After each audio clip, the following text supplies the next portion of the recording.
You want answers? I think I'm entitled. You want answers? I want the truth! You can't handle the truth.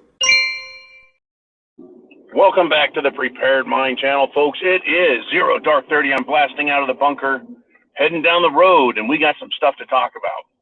I made a rather bold statement in last night's video to start. I said, hey, this is the start of World War III.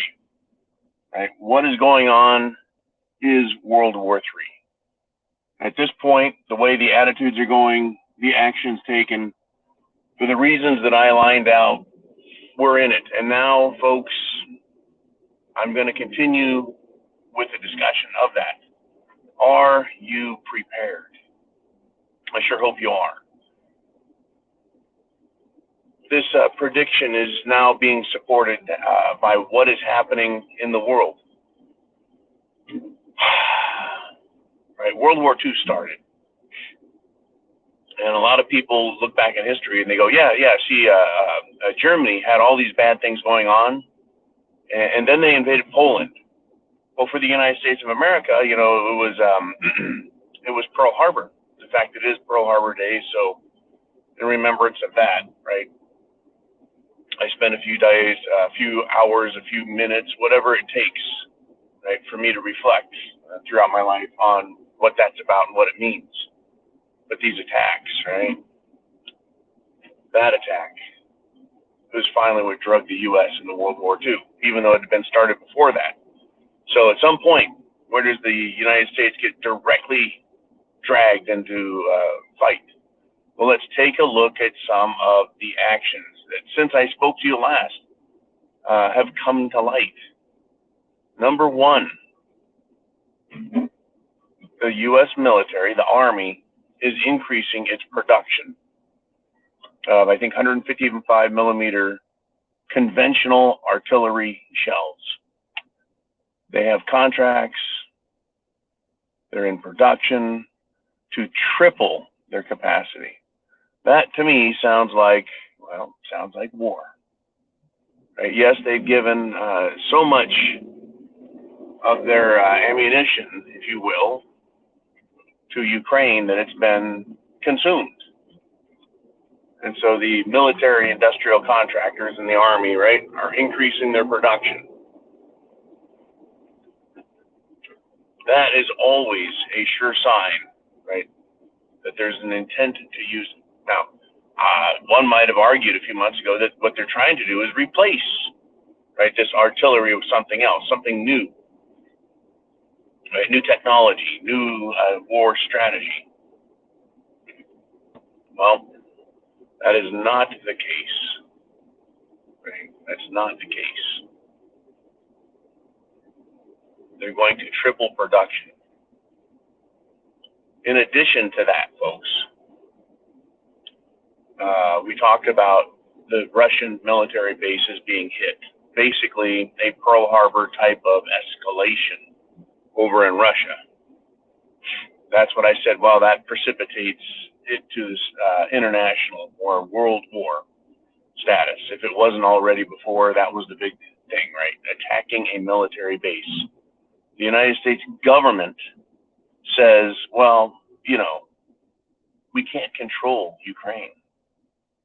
No, we can't control them. We can't tell them what to do. That's quite an interesting statement, don't you think? The United States, which has been funding with cash Zelensky's efforts. Well, we don't know exactly where that money goes, but we're going to presume that we're supporting them in such a way that, well, if we give them our money, then they can spend their money on the war effort. Or we're giving them money so they don't have to pay for their own war effort. Either way, we're giving them money. We meaning the U.S. government, not me and you. We meaning the West, not you and I and the people of the world, but the governments. Right? So you can't control Ukraine. That's what the government is claiming. Well, when your child gets out of line, they say, well, stop giving them the things that they need in order to continue to be bad. In other words, if you're a parent and your kid's acting like a little asshole, What you do is you take away their car so they can't continue to be a little asshole with their car. Or if they're spending their allowance money on things that you don't approve of, you quit giving them allowance money. I'm not saying the U.S. shouldn't phase Ukraine and change what they're doing, but isn't that rather a juvenile response? Oh, we can't control them. Are you kidding me? The United States government, along with England and the EU and NATO, has been encouraging them to attack Russia and fight back and never give up.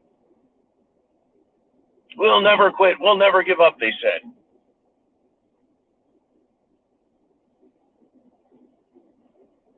Quite unbelievable that they would make the claim that they can't control what Ukraine does when they absolutely control every move.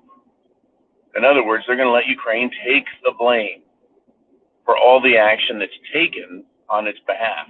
Once again, I don't believe that those air base attacks, I don't believe that those were done by Ukraine. These people can't even manage to stage a good hoax, false flag lie. So what we're supposed to believe, oh yeah, well, they're not responsible and we can't control them, but they have all this power and money and military might. They can do what they want. They can start attacking Russia, a nuclear superpower. That's right, Russia is a nuclear superpower.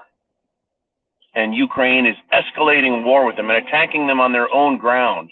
And we're supposed to believe the United States has no stake in this, that they can't control them. You don't let anyone attack a nuclear superpower unless you're willing to accept the consequences that could result as a case of those actions, right? In other words, there could be a nuclear response at some point from Russia. And whose fault is that for attacking Russia? Ukraine. Well, we can't control Ukraine. Well, then stop funding them. This, folks, is a serious escalation and a serious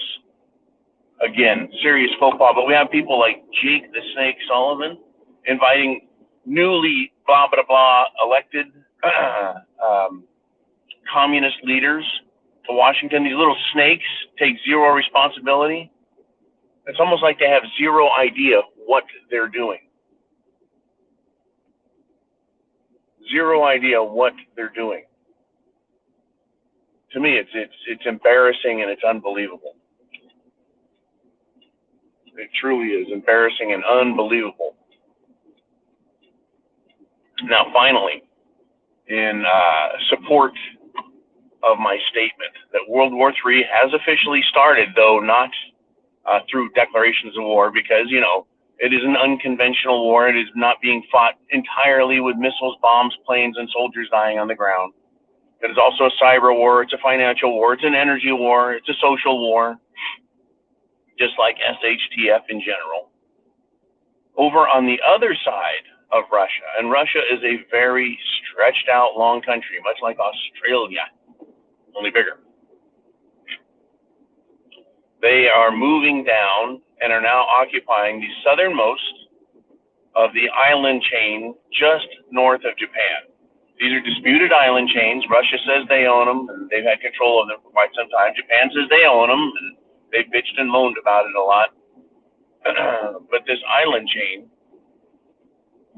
the southernmost island, now has a high-tech Russian missile battery system on it, and the military is moving in there. You wouldn't know it because the media doesn't cover anything, and American politics doesn't give a shit about Russian-Japanese relations. But yeah, they're increasing their presence, folks. Seriously increasing their presence. Right? Full-time military base on an island with high-tech Russian missiles guarding the strait, protecting Russia's interest in these freaking pointless islands. It is, folks, a huge escalation, if you will. It's an increase in tensions, military tensions, diplomatic tensions. It's a huge increase. Have no doubts, folks, this can erupt into world war that even the media can't pretend to hide. The media wants everyone to believe that Russia's weak, that Russia's incapable, that Russia can't do it, that Russia is losing.